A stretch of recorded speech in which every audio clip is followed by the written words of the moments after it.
El Gobierno de la Tarde. Iniciamos el Gobierno de la Tarde correspondiente a este viernes 11 de enero. Cerramos una semana que ha sido bastante interesante para el país. Hoy recordamos también la tragedia de Río Verde, donde fallecieron 32 deportistas en el año 1948 al estrellarse la aeronave que transportaba a los integrantes del conjunto de béisbol de esa ciudad. Estoy hablando de San Pedro de Macorís, Fafa. Como todos los años, el acto de recordatorio se inició con las salutaciones por parte del maestro de ceremonia y posteriormente por la banda de música que interpretó hoy las notas del himno nacional recordándolo. Y luego hablaron Américo Cabrera, Winston Chilote Llenas en representación del presidente de la Liga de Béisbol, y ambos le dieron la importancia a esa tragedia que enlutó de por vida al deporte dominicano. No, eso fue en la zona norte. Tú sabes que yo viví esa experiencia.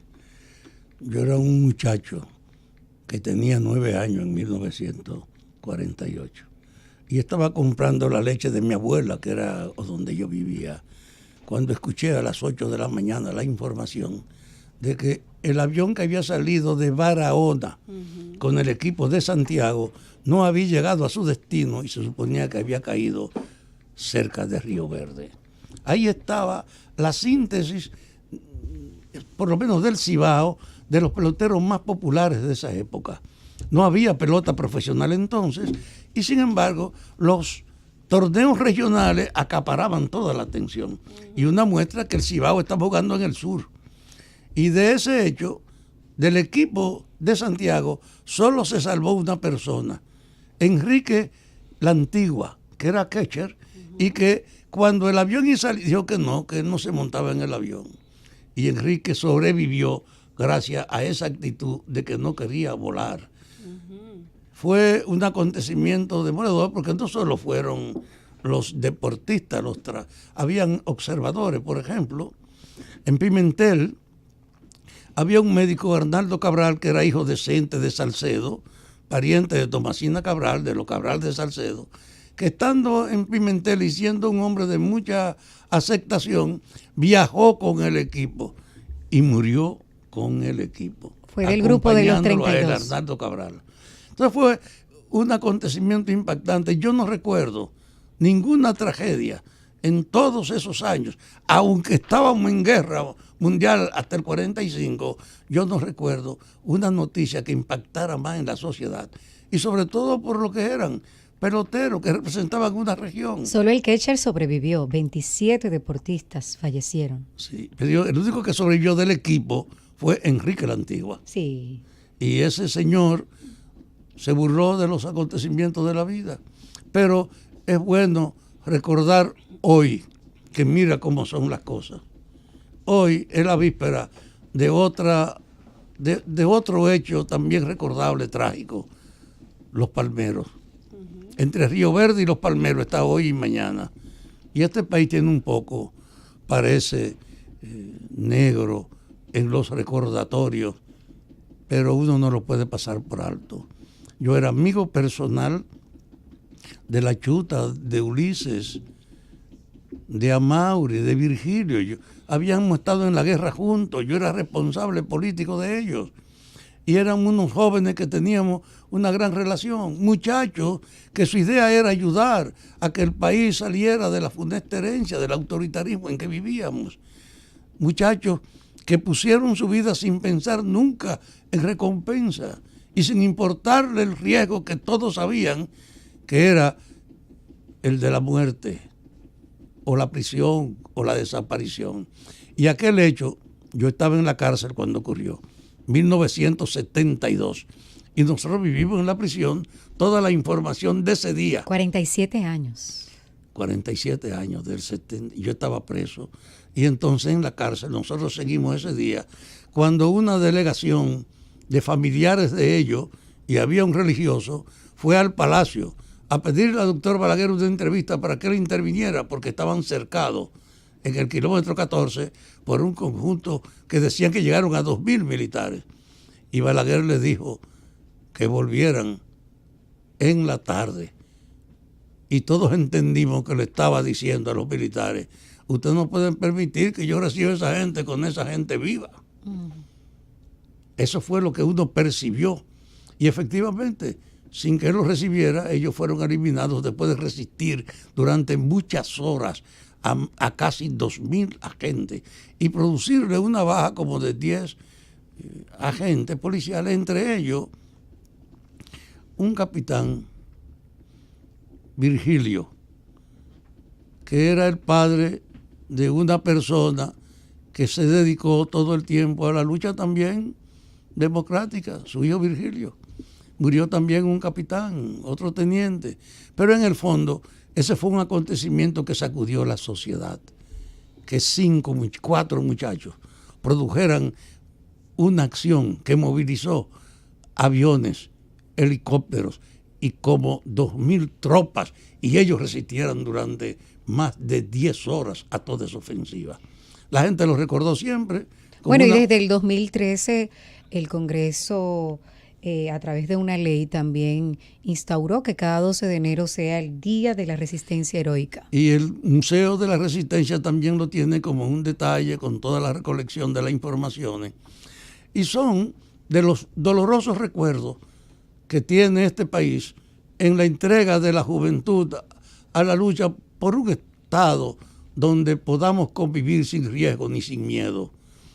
Yo, al recordarlo, no puedo menos que decir que ellos fueron un símbolo de una generación de verdad que estaba dispuesta a labrarse su propio destino.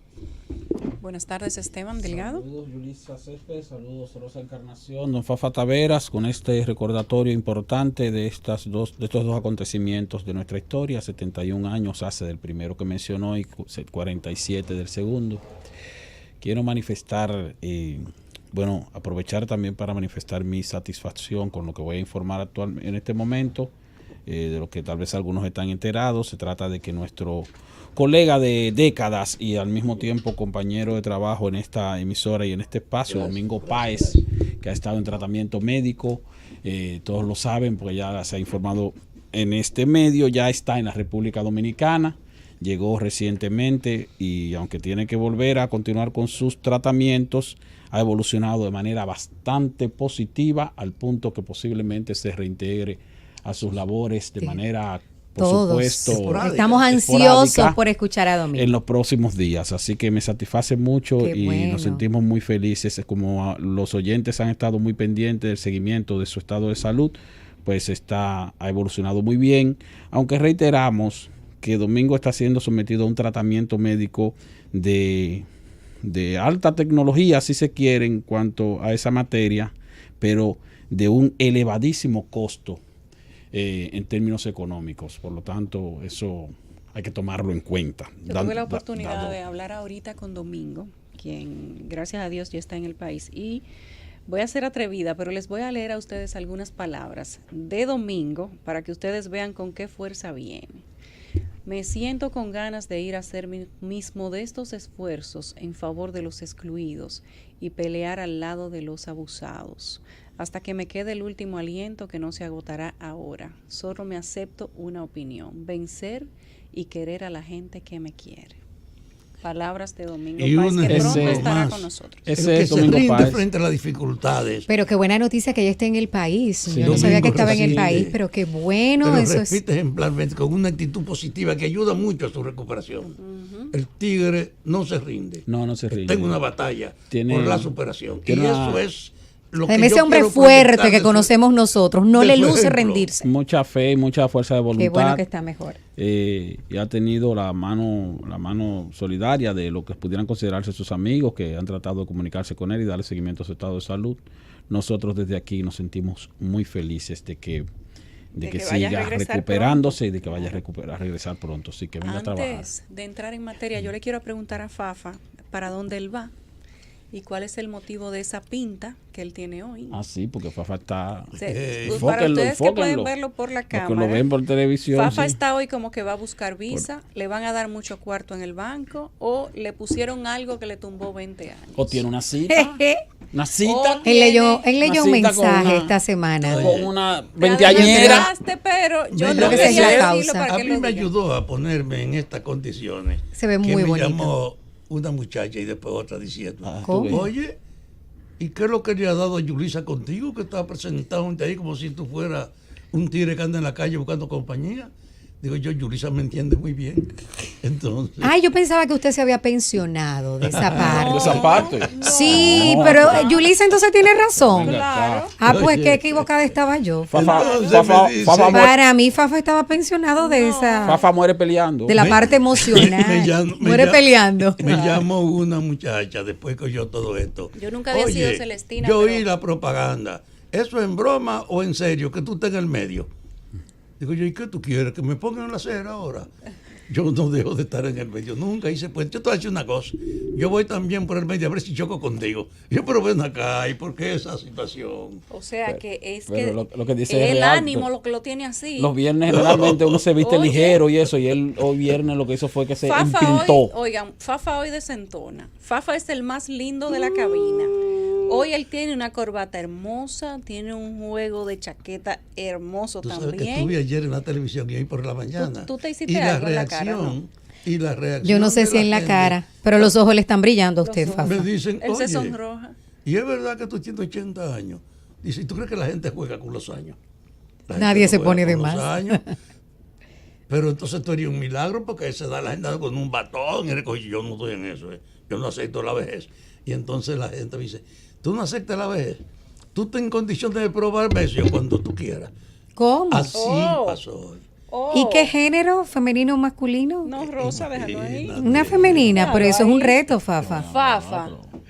Mi Si fue amor, una pero tú mujer, eso estás es un bueno. desafío. No, entonces yo le digo a la gente, mira, Mira. yo conozco a la gente que las lágrimas no lo dejan vivir, que las quejas no lo dejan vivir. Y hay otros que parecen difuntos, pero que su disposición es tal que ellos pasan por encima de su desgracia. Yo soy un afortunado, que he sobrevivido gracias a que nunca me rendí. Y ahora menos. ¿Sabes lo que Señores, es? Fafa hoy tiene 60. Para el que no lo ha visto, es bueno que sepan que Fafa se ha tumbado 20, que hoy él anda de 60, anda sonrojado y orgulloso Ahora te voy a decir de una cosa. esas propuestas que le han Me ha hecho. dado una sorpresa ver. No importa las ideas que tú tengas aquí, lo que tú digas. Ha reaccionado más la gente con este diálogo que con todos los análisis que uno hace. Para que A la sea. gente le gustan más las cherchas que los análisis. Y a ti, mi amor. Pero ¿te ha eso no es una gustado? chercha, es un tema Mira, serio. Mira, ven acá. Y a ti, ¿te ha gustado? Oh, ¿Eh? tú te imaginas. Yo dije, mi suerte es la compañía que tengo. Porque las muchachas Sobre jóvenes todo son- a la derecha, Son un sobre todo a mi estímulo derecha. de la vida. Pero la estabilidad emocional suya para nosotros no es un relajo. No, eso sí, yo les vendo a mis amigos la idea de que usted tiene que tener una actitud interior, que no se la quiebre cualquier cosa. Yo conté que fui a ver el nieto de Andrés y no recuerdo haber ido a un velorio nunca de un niño, porque eso no es común. Yo tampoco, yo nunca había ido. Fue la Entonces, cuando primera yo vez. fui y vi ese niño con esa cara de un angelito tan linda, pero su mamá destrozada ahí al lado, yo me quité del frente porque me conmovió. Y yo creo que lo que me ha ayudado a vivir es la sensibilidad que tengo. Porque hay gente que es indiferente a todo, a la tragedia, a la hermosura, al riesgo, a las tentaciones. Y yo he tratado de que mi conciencia no sea indiferente a nada que valga la pena uno aceptar o recibir, mucho menos a la convivencia. Ahí tú te imaginas, con las personas que uno se encuentra en la calle, Mira, ven acá, Fafa. con las mujeres que uno quisiera decirle, yo quisiera tener 30 años menos contigo. No, pero Fafa, hay- pero mire, ah, usted, hay de usted no 30 está menos que quieren fácil. contigo ya. Hay una que me dijo, tú estás equivocado. Cualquiera con 30 menos te puede aceptar a ti. Yo estoy Oye. voluntaria. Yo se enseñé. Pero yo estoy Él sorprendida. me lo enseñó porque me lo tiene que enseñar. Él Ay, no qué- puede hacer cosas escondidas de mí, y menos en ese orden. Yo tengo el permiso de Cira y de Fafico de No, supervisarle los amores a Fafa. Entonces, yo estoy muy feliz de que ya tengamos oferta. Tenemos como 4 ya, ¿verdad? ¿Sabes lo que me dijeron? ¿Qué? Atrévete a anunciar un paseo público. Tenemos como 4. Digo, yo voy a convencer a Yulisa y a Rosa para que me acompañen a un paseo público. Mire. Y lo voy a decir aquí. Quien sea que le dijo eso a usted, provocó un efecto positivo. Esos ojos yo nunca lo había visto tan brilloso No, porque, en el oye, tiempo que tengo Es tratando. que te voy a decir una cosa. No hay nada que estimule más la vida que tú ver que alguien te reclama. ¡Ay, que alguien lo reclama! Sí. Mire. No que lo aclama, que lo lo reclama. Entonces, así es la cosa. La mayor tristeza y soledad es cuando tú crees que a nadie le importa. Tú. Lo sorprendente de todo esto es que solo una señora tiene más de 60, todas las demás tienen menos de 40. Para que yo me tenga que callar la boca, pero me hace feliz. Me hace muy feliz. Esto lo vamos a No, extender tu en campaña la ha dado pausa. el resultado. Yo quiero una novia para Fafa. Tu Esa es mi campaña ha dado campaña del resultado. 2019. Y vamos a Yo hacer tengo una permiso campaña de aquí. sus hijos. Fafa es un hombre elegante, buen mozo, estable, de 80 años, una persona interesante para conversar. Fafa es como el abuelo de todos nosotros aquí, no de los varones. No, usted se porque equivocó, como un hermano para mí. No, Rosa, No. porque estadísticamente no coincide. Pero es que es el ánimo. No, pero eso es Fafa otra tiene cosa. más energía y más Pero eso ánimo es- que cualquiera de eso es otra nosotros. cosa. No, Yo mis quiero a hijos tienen Fafa más como un años que abuelo. ustedes. Pero yo no lo veo a usted como un Mis abuelo hijos. jamás. No, yo le tengo el cariño a Te Fafa de un faltó abuelo. la Yo sí lo veo como característica- un abuelo. Yo lo veo como un abuelo. Usted como un hermano. Un hermano. No, ustedes son dos frecos. los Cuidado, dos. si tú La sientes gracia- Dos competencia, frescos. te La va. gracia está precisamente en que no es como un abuelo con la frescura que yo tengo. Exactamente. Eso es lo que Miren, trata. Claro, además le Pero faltó a Esteban Yulisa lo que siente competencia. una de las No, características más importantes que yo percibo de Fafa. Es un hombre sincero y tiene un don de gente que eso está muy Que escaso me ha en estos ayudado a tiempos. vivir. Así es que ya ustedes saben, yo estoy muy feliz de las 4 conversaciones que Fafa ha tenido. Yo creo que él no me está escondiendo ninguna, pero cualquier cosa yo tengo la clave del celular, aunque dice, ¿Cómo? dijo Jenny Berenice que eso no se hace. Yo no lo he hecho, Te lo dijo Jenny confieso. Berenice. Sí, que eso no se hace, que eso tiene ¿Y consecuencias por qué Jenny legales. Berenice te dijo eso? No, ella lo dijo públicamente. Ah, ok. Que eso no se hace. No, Pensé yo que, no- que le no estabas lo diciendo hago. que No, yo no buscas lo en hago. el celular de tu pareja. No, hombre, yo no tengo tiempo para eso. A mí hay que caerme atrás, yo no puedo caerle atrás a nadie. Pero en el caso de Fafa, yo estoy haciendo una excepción, porque este es el año en el que Fafa va a tener esos ojos brillantes permanentemente. Y si ustedes lo ven hoy, entonces nos llegan 80 propuestas. Pero, Miren la diferencia. Fafa está hablando del amor y Esteban leyendo un periódico. exacto. Y Eddie que es más joven que Fafa. Ven, que la vejez es un estado mental. Ay, ay. Este sí que no está viejo. Ahora mira, uno de los fanáticos de la leche, Yulisa. Yulisa está reviviendo a Fafa Tavera. Tú estás vivo, mi amor. Tú estás vivo. Y Qué ahora es cosa que más falta. seria. Y ahora es que falta. Nada más estamos comenzando. El gobierno de la tarde. Este es el gobierno de la tarde, son las 3:28. Nosotros estamos en shock aquí con lo que se ha dicho en la pausa. Como ustedes comprenderán, el tema de hoy es la belleza de Don Fafa. Sin embargo, hay que trabajar. Como dijimos anteriormente, el presidente Danilo Medina convocó hoy al Congreso Nacional, ambas cámaras, de manera extraordinaria a través de un decreto, el 19-19. Los convocó por 30 días para conocer varios proyectos de ley. Entre ellos, él mencionó de manera directa el proyecto de ley electoral. Como todos ustedes saben, el proyecto de ley electoral ha estado ya por tiempo en el Congreso Nacional e inclusive debió aprobarse, someterse y aprobarse primero que la ley de partidos políticos. No decíamos antes de que se aprobara el reglamento de la Junta Central Electoral que la ley de partidos políticos estaba coja. Primero, no tenía reglamento y segundo, no se había conocido ni se había aprobado la ley electoral que tenía también varios años en el Congreso. Ciertamente, lo que ha hecho el presidente Danilo Medina al convocar las cámaras y al pedir, porque ha hecho una especie de solicitud, pero todo el mundo sabe que en sentido lato eso es una orden. El presidente Medina parece que en su haber se va a anotar ambas leyes, la ley electoral y la ley de partidos políticos. Todo el mundo dijo, al menos después de que se aprobó la ley de partidos, cuando se dividió la mesa de los opositores, Y cuando se dio aquella diferencia de opiniones entre los bandos del leonelismo y los bandos del abinaderismo, ¿se puede decir así, Fafa? Porque dentro de los partidos hay varias corrientes y eso es opinión pública, eso todo el mundo lo sabe. Los leonelistas decían que la gente de Abinader los había traicionado y que de algún modo habían hecho causa común con los seguidores dentro del Congreso del presidente Danilo Medina, que no se debió haber aprobado la ley con primarias abiertas porque esto iba simplemente de forma directa a darle algún tipo de acomodamiento a las primarias del Partido de la Liberación Dominicana para que el presidente Danilo Medina pudiera ser el candidato y se pudiera hacer una reforma constitucional para habilitarlo para una tercera contienda electoral, pero una segunda reelección o repostulación. Hoy, con este pedimento u orden, no debería ser una orden, pero aquí lo es, que ha dado el presidente Medina, da una luz, crea una luz en el camino para que ciertamente si se aprueba la ley electoral, no una ley posible, como se dijo con la ley de partidos políticos, no una ley que lleve a las mismas diatribas, los mismos conflictos que generó la ley de partidos políticos, que al final dijeron que había sido una ley posible porque no podía ser perfecta, porque no se pudieron poner de acuerdo en puntos neurálgicos, estratégicos de la misma ley y al final nadie quedó conforme, se pasaron por encima muchas discusiones que debieron tenerse primero que las primarias, pero al final, estratégicamente o no, las primarias fueron las que se llevaron la mayor cantidad del tiempo en debates.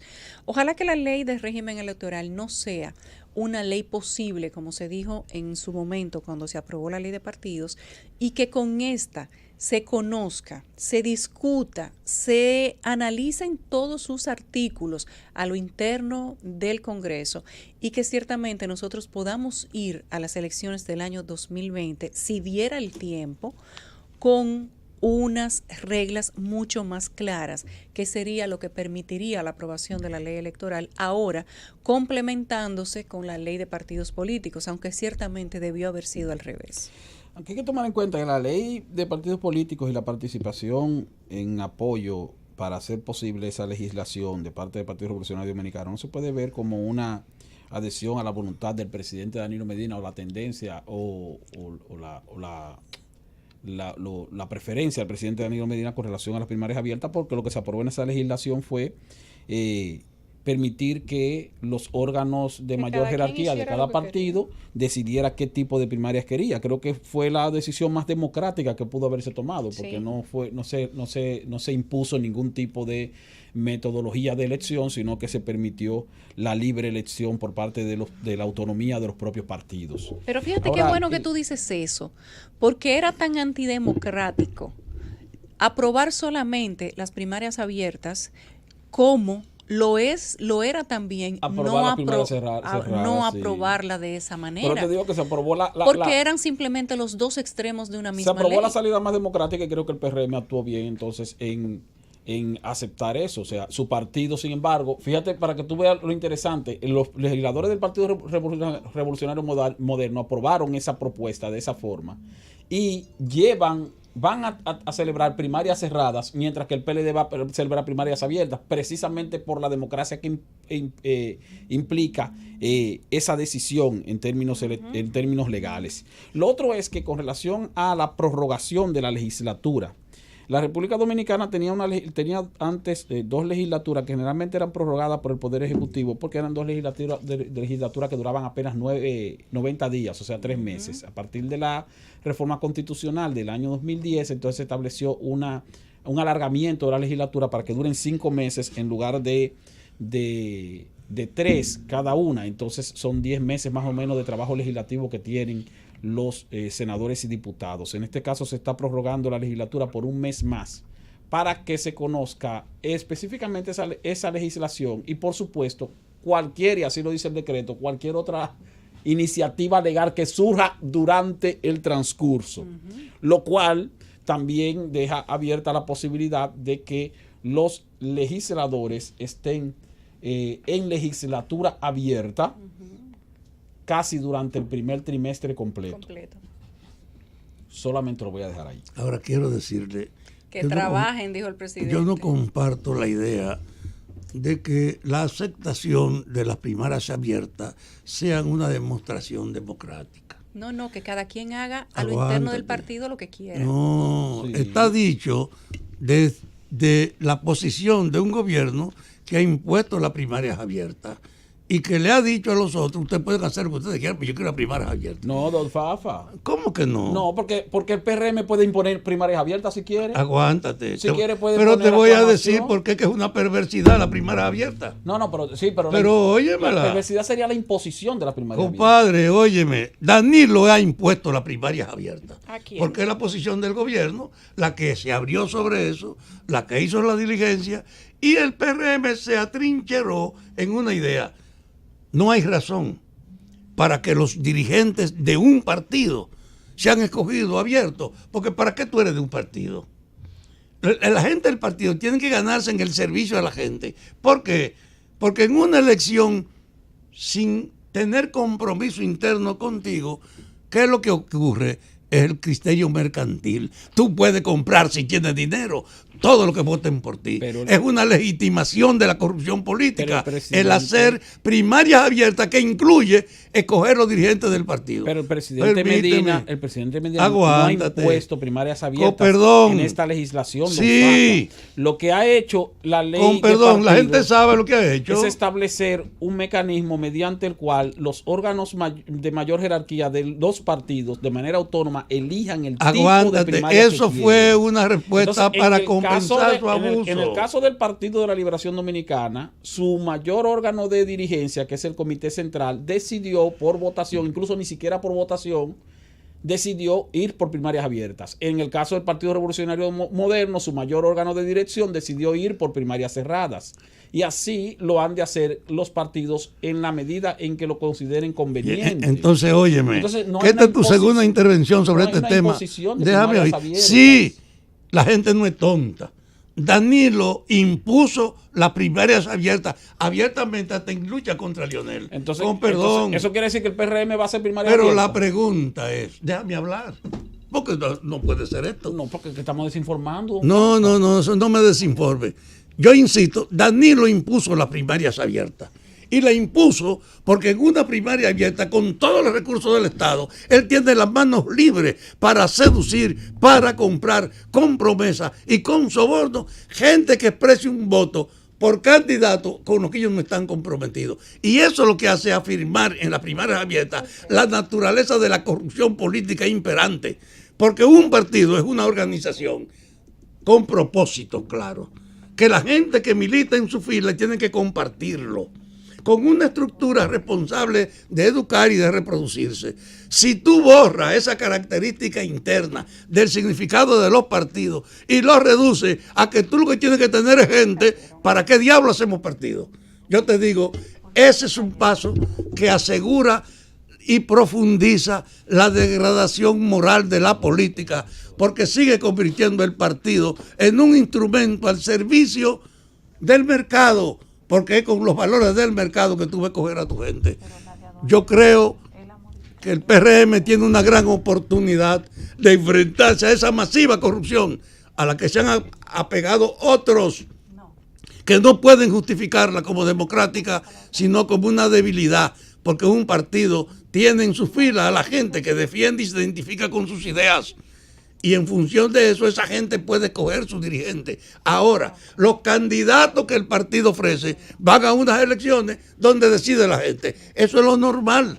Lo que no es normal es esto de ahora. El PRM, que también escojan, dije, a los que mandan en tu partido y a los candidatos que el partido va a poner. Porque ¿para qué tenemos partido? Eso es lo que hace decirte, tengo una camarilla de 4 o 5 que dirijan a nombre de una organización y después tú compras su voto.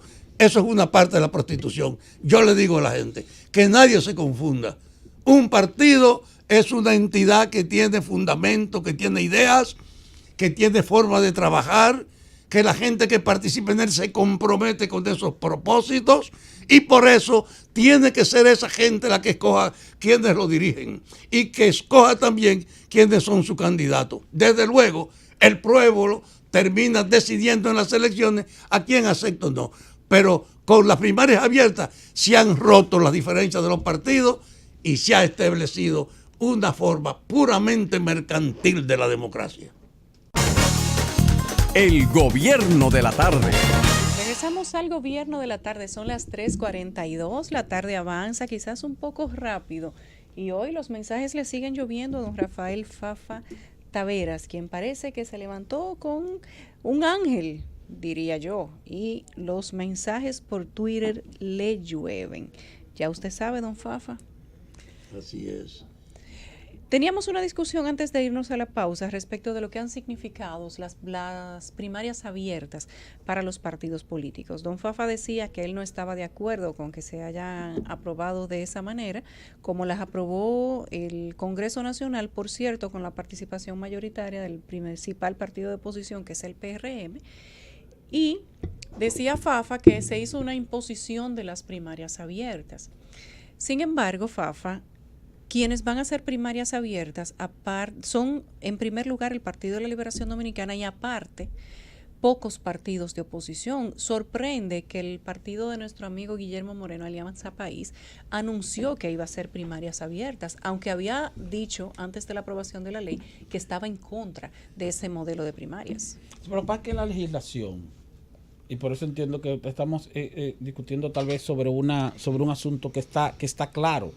La legislación, la ley, no impone primarias abiertas. Pudiéramos decir que Danilo impuso primarias abiertas dentro de su partido como una de las alternativas que permite la ley. Y cuando digo que impuso primarias abiertas, porque como tiene mayoría y eso era lo que él quería, bueno, él hizo que el órgano principal de su partido pues decidiera a favor de él. Ahora, ese mismo Partido de la Liberación Dominicana podía decidir ir con primarias cerradas, sí, o utilizar cualquier otro método de elección de los que establece la ley, que no solamente son primarias abiertas y cerradas. Y una muestra de ello es que el Partido Revolucionario Moderno, por ejemplo, va a hacer primarias cerradas para elegir a sus candidatos. ¿Gracias a qué? A que la ley se lo permite. Correcto. Por lo tanto, no hay una imposición legal. Lo que hay es una legislación que democráticamente permite que cada partido decida qué tipo de metodología de elección desea para designar a sus candidatos. Yo Entonces, diría don Fafa que la aprobación no está de acuerdo con las primarias abiertas y qué bueno, yo tampoco estoy de acuerdo con las primarias abiertas de manera particular. Ahora, ¿y por qué tú no estás de acuerdo con las primarias abiertas? No, porque yo creo que las organizaciones como tales deben ser cerradas. Cuando digo ¿con que deben fondos del Estado? No, porque cuando hablamos de fondos del Estado estamos hablando de fondos del Estado que están... Los partidos se subvencionan con fondos públicos. Pero están establecidos por ley. Pero no importa, los fondos del Estado están establecidos públicos por ley. Y las primarias pudieron haber sido por ley. Te voy a poner un ejemplo. La iglesia es una institución cerrada. ¿Con qué? ¿Con fondos del Estado? Sí, con fondos del Estado. Que no debería ser así. Que la iglesia lo sea no significa que es lo correcto. Pero si el método de elección de la iglesia fuera abierto, entonces la iglesia posiblemente estuviera destruida hoy día. Todas las instituciones, las organizaciones que funcionan en su totalidad con fondos del Estado, debería el pueblo tener acceso a la participaón interna en ellas. No es posible. Es que las organizaciones, las organizaciones... Es que en el caso de los partidos políticos, se les dio financian fondo una público, universidad. Sí, pero ya financiamos la UAI, no sirve. Hay un derecho de membresía. Es que en el caso de los partidos políticos, señores, cuando se aprobó que los partidos políticos funcionaran, se financiaran con fondos públicos, fue precisamente para evitar que recibieran fondos privados. Esa es otra cosa. Fondos que fueran ocultos, que viniera lavado de dinero, narcotráfico, etcétera, etcétera. Y eso ¿para qué sirvió? No sirvió para nada, porque ahora entonces le llueve el dinero de todas las partes que se suponía que antes no lo iban a recibir y además reciben los fondos públicos. Por eso cada vez que yo dije que no tenía inconveniente con qué modalidad de primaria se aprobara, porque finalmente yo no milito en ningún partido político, no era que me desagradaban las primarias abiertas, porque finalmente, ¿qué es lo que necesita el país que tengan los partidos políticos? Transparencia. Y no es verdad que en un partido político donde entra todo tipo de dinero y se manejan con sincretismo, va a haber transparencia. Pero con primarias abiertas entra todo tipo de dinero. Incluso entraría más dinero con primarias abiertas que con primarias cerradas. Permítanme decirle. Además, en las organizaciones... participa quien da el dinero. No, en las organizaciones, las organizaciones deben tener, como tienen los partidos políticos, las organizaciones tienen niveles de rango, tienen niveles de posición y niveles de dirección. Entonces, esos niveles de rango y niveles de posición y de dirección tienen que ser con base en una membresía.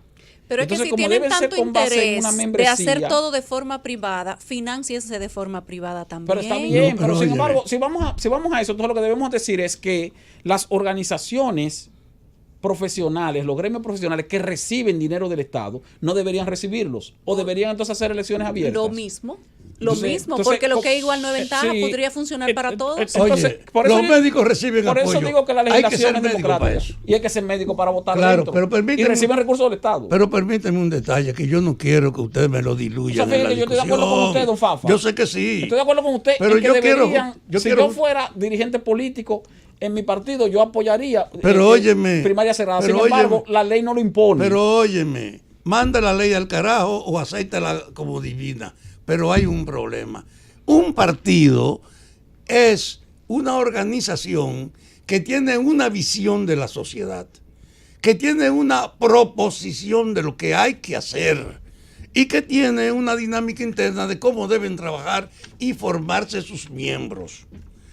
Si tú aceptas que esa es la definición de un partido en cualquier régimen, el partido no es un grupo de boyecaos, ni es un grupo de profesionales, ni es un grupo de aventureros, es una organización que tiene una plataforma y que lo ideal es que esa plataforma esté en el alma de todos los miembros y que el que está en ese partido es porque se identifica con ellos. Y si está en ese partido y está organizado, es sujeto a las reglas internas de ese partido. En la medida en que tú borras todo eso para decirle, no, que lo decide el pueblo, tú estás acabando con los partidos. No tienen razón de ser. No son corrientes de opinión para ganar y organizar procesos donde ellos proponen cómo debe movilizarse y desenvolverse la vida, con qué instituciones trabajar. El partido tiene que tener claro sus propósitos, su forma de trabajar y lo que ofrece para el poder si lo gana. Eso es lo Y bueno. son los miembros de los partidos, entonces lo que tienen que coger sus dirigentes. Ustedes saben No qué es pasa. verdad. Eso bueno tiene la ley Sí, actual. La ley pero actual tiene eso No bueno. tiene eso de Pero- bueno. pero hay No, algo señor. que permite que la el ley de partido alta prostituye los partidos y lo que hace es legalizar los cuartos como un agente político. Lo que Pero, pasa don es que Fafa, tú lo vas a ver ahora no cuando se venga. puede Fafa. hacer una comparación entre clubes privados y ahí incluyan la iglesia y todo lo demás, el de los médicos, el de los abogados y todo, con los partidos políticos, porque el propósito principal de esos partidos políticos no es que vote la gente que milita ahí adentro, es que vote el país. Pero en las, es que pero en vote las el elecciones pueblo. generales. para eso en son las elecciones. generales, no Para los eso son las partidos. elecciones. Perfectamente. Y mira que como te pero digo, ustedes me están dando la en todo razón. caso, nuestra legislación, por eso reitero, es la más democrática. Y quiero hacer un ejercicio. La más perversa. un ejercicio Ninguno la más democrática. Quiero hacer un ejercicio. Pero un- ustedes lo aprobaron, Un ejercicio Fafa. de memoria. Ese no es el problema. Yo estoy hablando de mi opinión. Un ejercicio de memoria. En el año 2000, cuando se produjeron primarias en el Partido de la Liberación Dominicana para la elección del candidato, que fue donde compitieron Jaime David Fernández principalmente y Danilo Medina, si las primarias hubieran sido abiertas, Jaime David le hubiera ganado a Danilo Medina esas primarias. Sí, pero fueron cerradas. Jaime David era más popular hacia afuera que hacia adentro. Sin embargo, el Danilo Medina tenía muchísimo más control en cuanto a la dirigencia interna del partido y por eso ganó esas primarias. Bueno, Hoy día, y sin por embargo, suerte. el presidente Medina se ha inclinado o ha favorecido, y esa es la línea que ha bajado dentro de su partido, unas primarias abiertas en lugar de una primaria cerrada. Tú haces un buen ejemplo para que uno tenga que decir y por suerte, porque si se hubiera manejado el país como se manejó el Ministerio de Deporte, entonces aquí nosotros tuviéramos pero- dos anclas pero no, y uy, estaríamos míralo en otro geográficamente lado. en el mar Índico. Míralo Pero en otro Danilo lado. perdió la El presidencia PLD, de la República en ese momento, la oye, candidatura, tal vez hubiera perdido a Jaime David también. El PLD era una organización con estructura, con direcciones, con organizaciones, con propuestas. Entonces, lo natural es que esa gente comprometida con eso escoja a sus candidatos. Donde está la democracia es que él tiene que competir entonces abiertamente con el pueblo, cada uno a nombre de lo suyo. En la medida en que se le desconoce esa lógica de representación a los partidos, que se borra al decir, no tiene importancia, es la gente que tiene que decidir quiénes lo dirigen a ustedes y quiénes lo representan, en esa medida No tienen razón de ser los Entonces, partidos. pero también, hay una prostitución. pero, ¿Tú sabes para qué Fafa, deja eso? Para que tú compres los pero, votos. Fafa, Para usar los cuartos. pero, tú lo vas a ver ahora en el don mercado. Fafa, el partido, No, pero no se el compra el que no te PRM, inventa. el PRM va a elegir su candidato con primarias abiertas. No. No, con primaria cerrada. Pero para el país es una prostitución. Ah, lo bueno, que hay. porque el país, para el país no, porque los partidos tienen derecho a elegir, a decidirlo. No, don Fafa. Es señor, una eso autonomía liquida de a los cada partidos. partido. Eso liquida a los partidos. Eso Bueno. prostituye todo y lo hace depender del poder político para que la gente lo vea en función de que no importa lo que te inviertas, si ganas tú lo recuperas. Y yo te digo, la gente va a ver la prostitución general que representa esto cuando tú encuentres al poder político sin ningún control, buscando por todos los medios prevalecer. Y yo digo, ahí está el desafío para el Fafa, PRM, lo que Mira. pasa que es- base su identidad en que la gente que está inscrita, no importa la cantidad en sus filas, sepa por qué hay que escoger a un dirigente frente Pero a tú otro. estás hablando, Fafa, como que aquí no hay una Junta Central Electoral. Aguántate. Aquí no hay Como una que Junta aquí Central no hay un Electoral. árbitro ninguno. Aquí no hay árbitro ninguno. Porque si el partido de gobierno usa los fondos del Estado, es porque aquí no hay quien le ponga freno ni quien lo supervise. Pero ¿quién lo supervisa? Ojo, sin importar cómo sea que las primarias las adopte cada partido político, se supone que ahí hay una Junta Central Electoral. Hagan ustedes el análisis interno que ustedes quieran respecto de cuáles son esos miembros. Algunos que yo conozco me merecen mucho respeto y mucho aprecio. Pero es que estamos hablando de otra Pero cosa. no, Fafa, de que los tú no- partidos que estamos hablando. Fafa, es que Fafa, no se puede utilizar el dinero del Estado, lo haría cualquiera. Ojo, todo lo que han pasado por esa presidencia, oposición y gobierno, han utilizado los fondos del Estado. Todos. Aquí no hay uno que pueda venir a sacar la cabeza diciendo que no lo hizo, porque todos lo han hecho. Es que esa no es la solución, ya es el problema. Claro que no es la solución. No, eso no es problema. Pero siempre que no hayan reglas claras establecidas, no importa lo que diga la ley, pueden ser con primaria cerrada y van a utilizar los fondos del gobierno como quiera. Aguántate. Pero lo que van a escoger en una primaria cerrada son los miembros registrados en ese partido. Son los que tienen derecho a decir quién lo dirige y quién lo representa. Sí, Ahora, el candidato del partido tiene que ganarse en la población abierta, en las elecciones abiertas, su puesto. Y yo le digo, están prostituyendo los partidos, ustedes lo van a ver. Esta semana se inició con el día. Yo creo que tú te estabas lamentando. La como dice la celebración gente en el del- campo, la la celebración semana. del Día del Poder Judicial.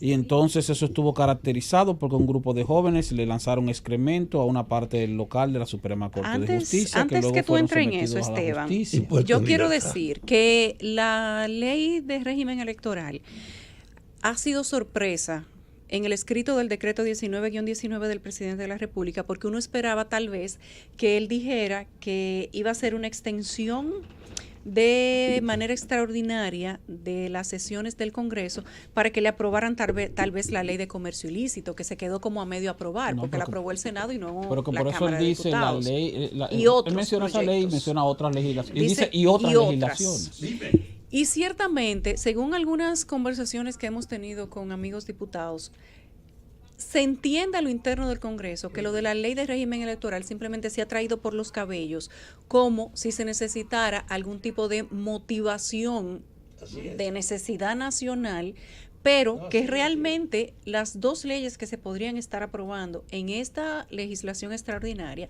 son la ley de comercio ilícito y la ley general de aduanas, que por cierto, la de aduanas la aprobó el Senado y los diputados enviaron a comisión la de comercio ilícito y se quedaron finalmente sin aprobar. Pero ciertamente es seguro que esas dos sí se van a conocer. La pregunta es si hay la voluntad requerida para que se apruebe la ley de régimen electoral o si se está trayendo por los moños como una excusa válida ante el pueblo, la opinión pública y la sociedad completa para introducir estas dos que sí son de interés para el gobierno. Bueno, esas dos y cualquier otra legislación o iniciativa Bueno, legal ahí está el Código que Procesal, pudiera ser de interés para el gobierno. Lo que sí te digo es que la legislatura se va a extender hasta el 14 de febrero. Está muy bien, debería dejarla hasta el Entonces, 31 de diciembre. tendremos legislatura desde ahora y hasta el 14 de febrero. Que trabajen. Luego esa legislatura se reabre nuevamente apenas 13 días después, el 27 de febrero. Y entonces continúa la legislatura abierta para que los legisladores puedan introducir al Congreso Nacional cualquier iniciativa legal. Bueno, yo no he escuchado a nadie hablar del Código Penal, que tiene varios años batiéndose ahí. Tiene más de 10 años el Código Penal ahí. Sí. Ya vengo, dando tumbos, utilizando el tema de las causales para el aborto como una justificación para no aprobar el Código Penal. Ya ustedes saben que el presidente lo ha observado 2 veces, que el Senado lo ha aprobado varias veces también, y que a pesar de todo eso se mantiene ahí. Pero nosotros hemos visto ir y venir decenas de legislaturas de ese Congreso Nacional, y el proyecto de modificación al Código Penal Dominicano sigue ahí, durmiendo el sueño eterno. Se va a aprobar la Ley General de Aduanas, se va a aprobar la Ley de Comercio Ilícito, no sé si quieran aprobar la Ley de Agua y todas esas jodiendas que andan por ahí, que simplemente se utilizan como relleno.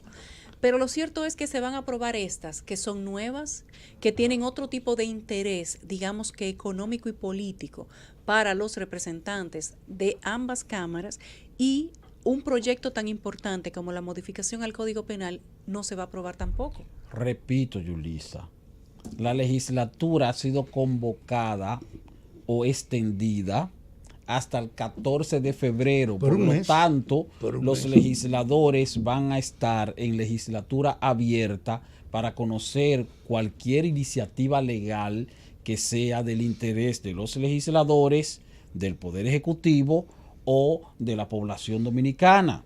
O sea, vamos a tener legislatura abierta hasta el 14 de febrero, con el pretexto o no de esa iniciativa legal a la que hace referencia al presidente Danilo Medina, la apertura, y a cualquier otra iniciativa legal que esté pendiente de aprobación. Pero esa es la que motiva.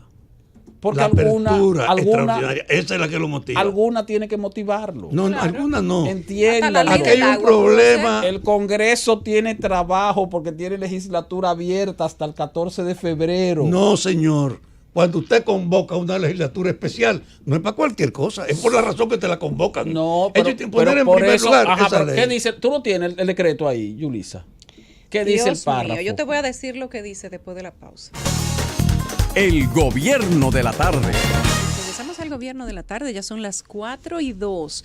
El decreto del presidente Danilo Medina, señor Esteban Delgado, dice lo siguiente. Decreto 1919. Sí, luego de los considerandos, dice, artículo 1, se convoca de forma extraordinaria al Senado y a la Cámara de Diputados para que se reúnan por un plazo de 30 días, contados a partir del 14 de enero del 2019, a fin de conocer los proyectos de leyes en trámite, entre los que se destaca el proyecto de ley sobre el régimen electoral, así como cualquier otro proyecto de ley que sea introducido en las cámaras legislativas. Así como cualquier otro proyecto de ley que sea introducido en las cámaras legislativas. Pero lo que está en juego es el proyecto de la ley electoral. Como cualquier otro proyecto de ley que sea introducido en las cámaras legislativas. Lo que tú estás diciendo que esto es un cuento del presidente. No, lo que estoy diciendo... Que no es para discutir la ley electoral. No, lo que estoy diciendo es que hay legislatura abierta hasta el 14 de febrero. Ajá. Y que mientras esté la legislatura abierta, los legisladores pueden someter cualquier otro proyecto de ley.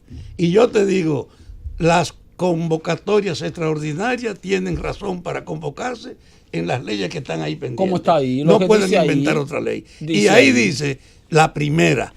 Entre esas, otras que están pendientes, bueno, así como cualquier otro proyecto de ley que sea introducido por las cámaras legislativas. Yo creo que a Danilo no le interesa que se regulen, sino que le dejen a su libre parecer la cuestión electoral. Yo no voy a hablar más porque aquí el que acusan de que vive apoyando al gobierno es a mí, entonces yo no puedo hablar más, yo no puedo decir más. No, pero tú no lo puedes apoyar.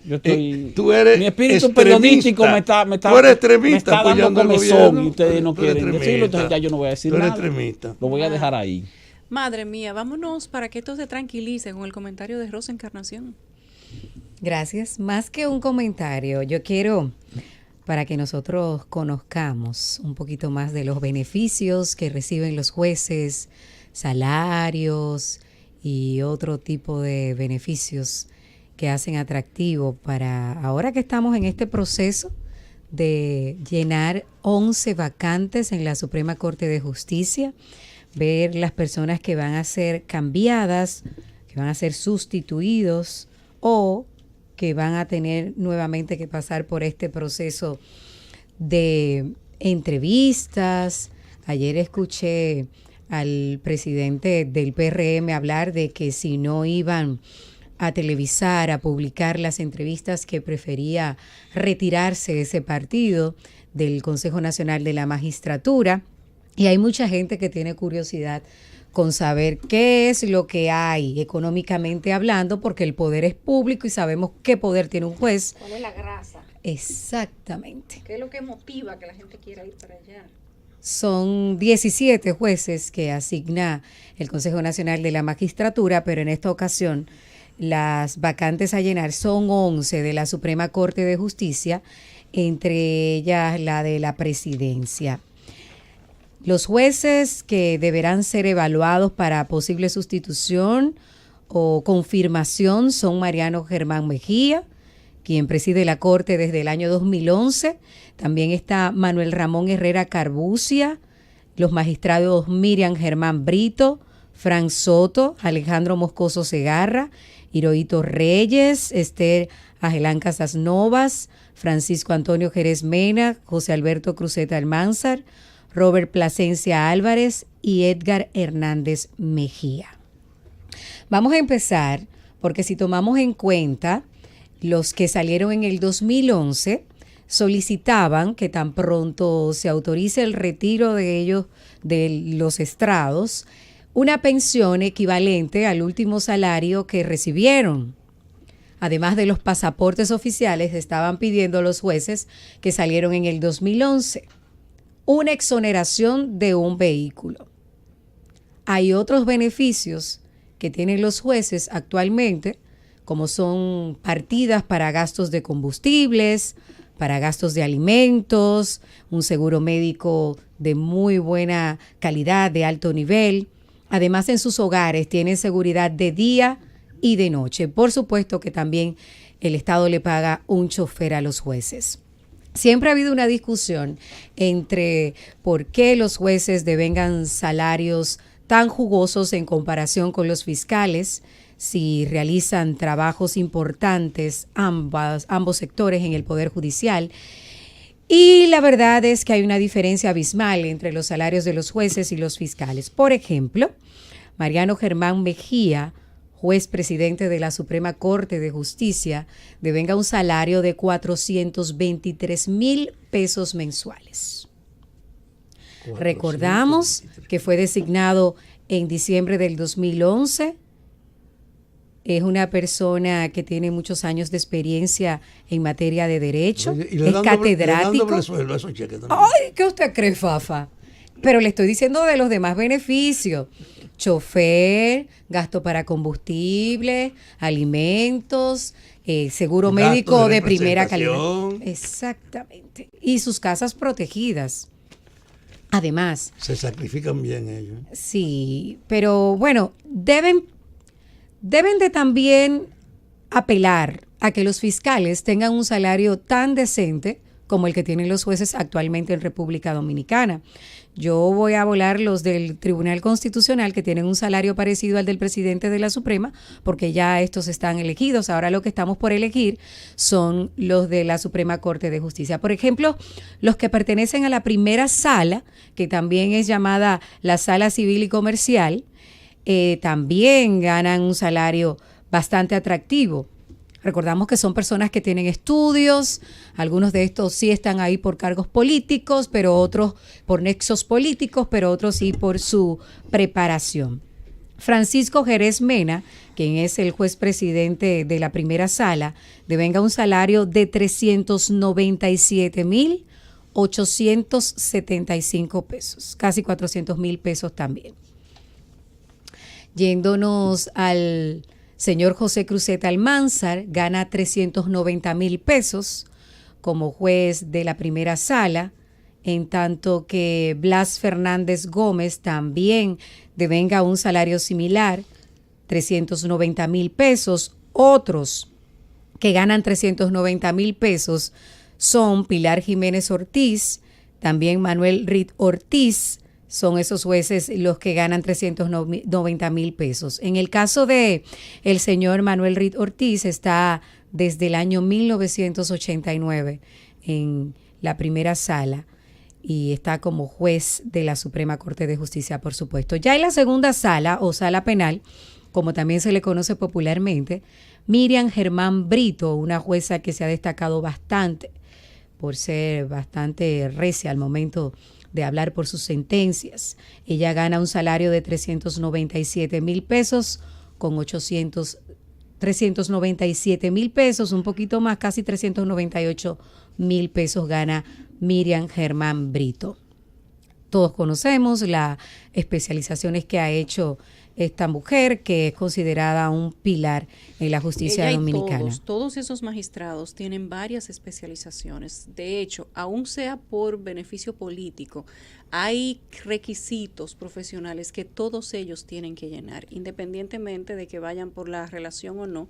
Esos requisitos tienen todos que cumplirlo, porque de lo contrario no son elegidos, aún tengan la vinculación política. No necesariamente todo el que tiene un mérito elevado es el que está ahí, porque ya los cargos políticos sabemos cómo se manejan en República Dominicana. Por ejemplo, Esther Agelán Casas Novas, ella gana 390,000 pesos.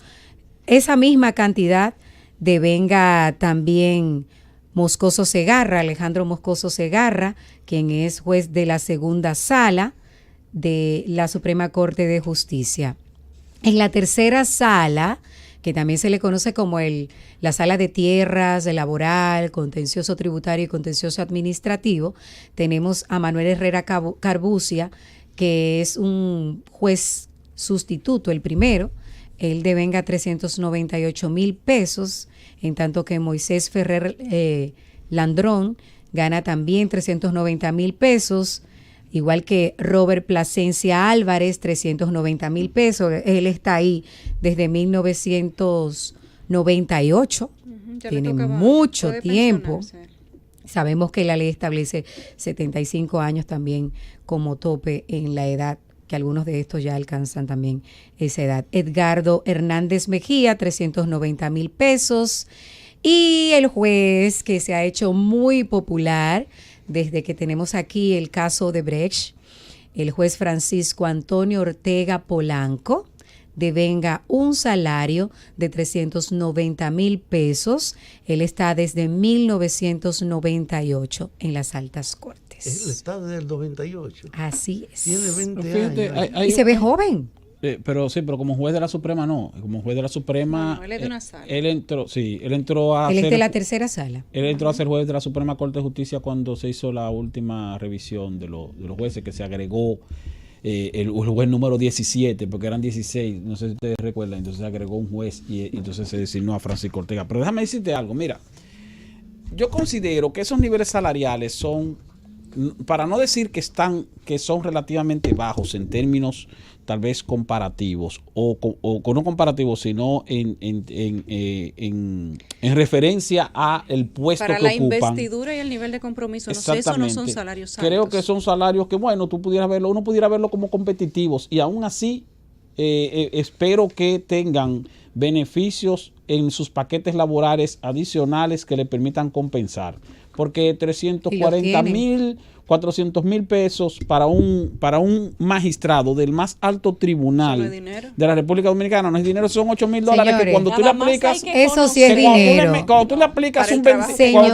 hay una diferencia demasiado grande en comparación con los otros salarios. Cuando tú le aplicas un 27% de impuestos sobre la renta, te encuentras con que ya esa persona tiene un ingreso que está muy por debajo de lo que debería ser un ingreso competitivo para ese tipo de posición. Ahora, lo que pasa con nosotros en la República Dominicana es que nos hemos acostumbrado a alarmarnos en ocasiones con relación a los niveles salariales competitivos de determinadas posiciones, en lugar de alarmarnos con relación a los bajos niveles salariales que tienen otros sectores laborales, que no necesariamente tampoco tienen que tener salario competitivo, tomando en cuenta la calidad de las posiciones o los oficios que desarrollen.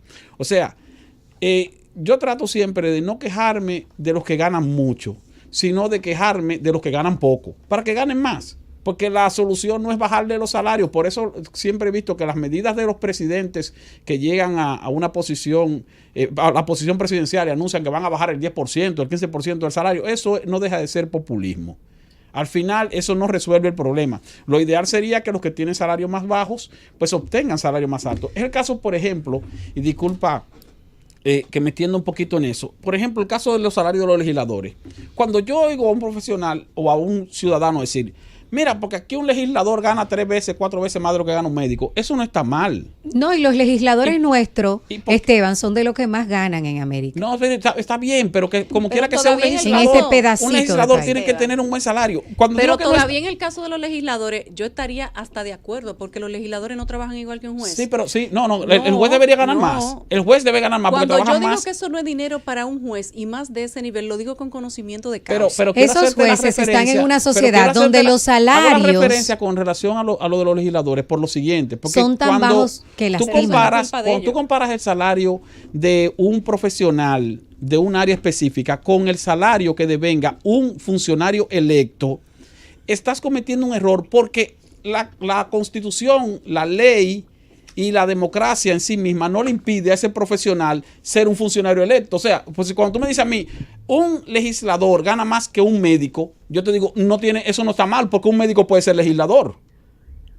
O sea, que como un legislador gana más que un profesor, no está mal, porque un profesor puede ser legislador, es un cargo electivo. Tenemos que hacer una pausa. Entonces, no es comparable. Con la continuación del comentario de Rosa.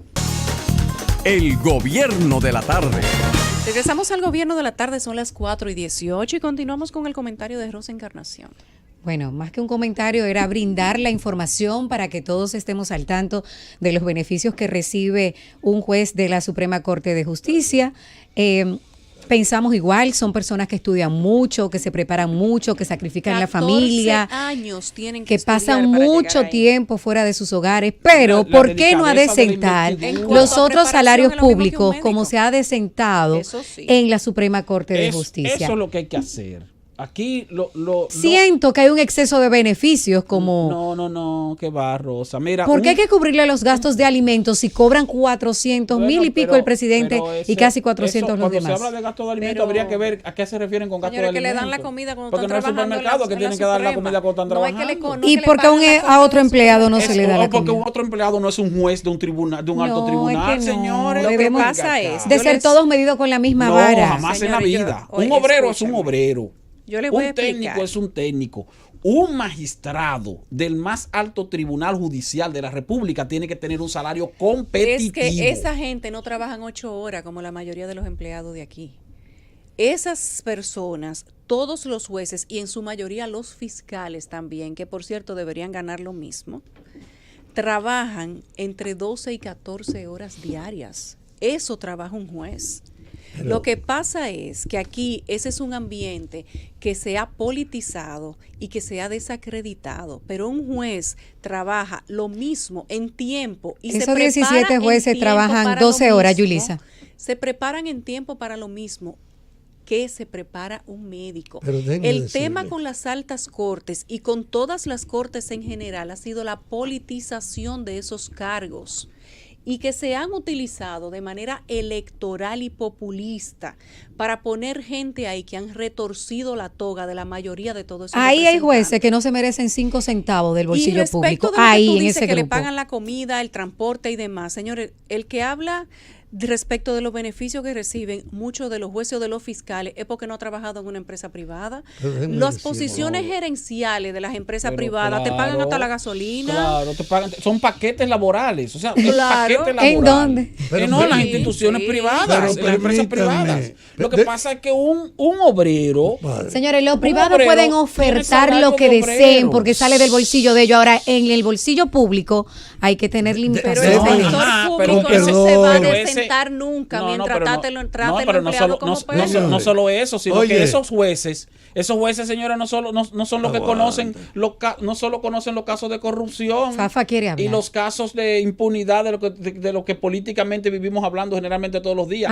Señora, la mayoría de los casos serios e importantes y que envuelven elevadísimos intereses en este país son casos del sector privado. Óyeme. Y ese sector privado que tiene entonces ingresos y que reparte dinero de manera, o que puede repartir dinero porque tiene dinero, entonces tiene que enfrentarse con magistrados que tengan la capacidad de no aceptar sobornos porque devengan salarios competitivos. Con perdón, yo quiero recordar a ustedes algo que dice López Obrador. El funcionario público es un servidor y asume esa responsabilidad para servir a su país en la función que adopta. Si quieres tener como forma de acumulación de riqueza, que se quede en el mercado y en el sector privado. En México se acaban de bajar el 25% de los salarios. Con perdón, él está diciendo que el servidor público es alguien que escoge esa carrera para servir, no para enriquecerse. Y ha dado una muestra diciendo él, me rebajo el sueldo, renuncio al privilegio de la casa, al avión, al helicóptero, a todo el personal especial que tenía, y ha dicho que le va a rebajar el sueldo a todos los grandes para subírselo a los de abajo. Hace 3 días se lo bajaron los jueces. Oye, 25. Lo que es politiquero, lo que tú estás diciendo. No, señor, ese es el camino de América. Pero con perdón, chica, pues yo te interrumpo a ti. Oye, en diciembre a López Obrador le mataron 2 alcaldes, 3 alcaldes le mataron. Y él dice que va a viajar entonces en un avión sin seguridad. Aguántate, pero con perdón. Yo te oigo a ti. Está bien, es verdad, tienes razón. Entonces yo le quiero simplemente que me permita reiterarte que él ha planteado una cuestión que corresponde a una visión de la renovación de la política, de sacarla del criterio mercantil. Tú tienes buenas relaciones, ponlo en un cuarto. No solo lo que tú ganas, es las concesiones que tienes, es lo que te dan para tu trabajo, es lo que te agrega.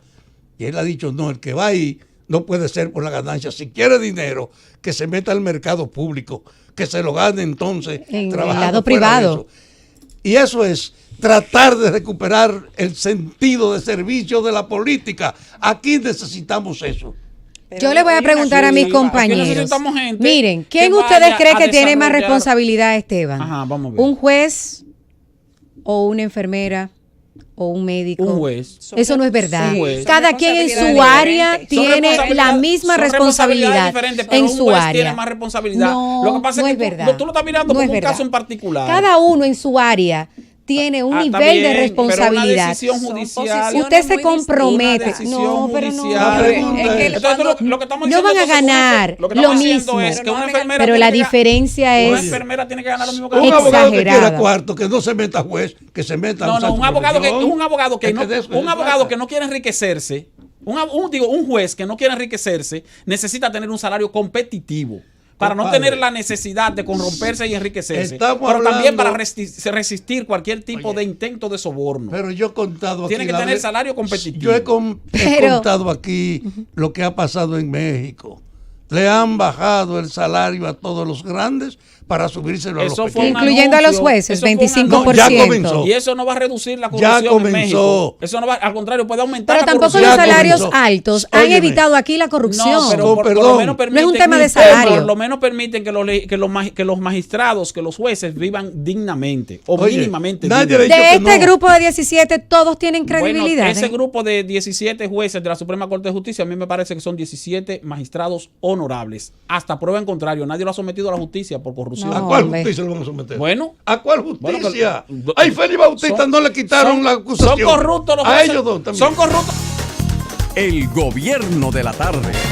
Este es el gobierno de la tarde, son las 4:28, momento del comentario de don Rafael Fafa Taveras.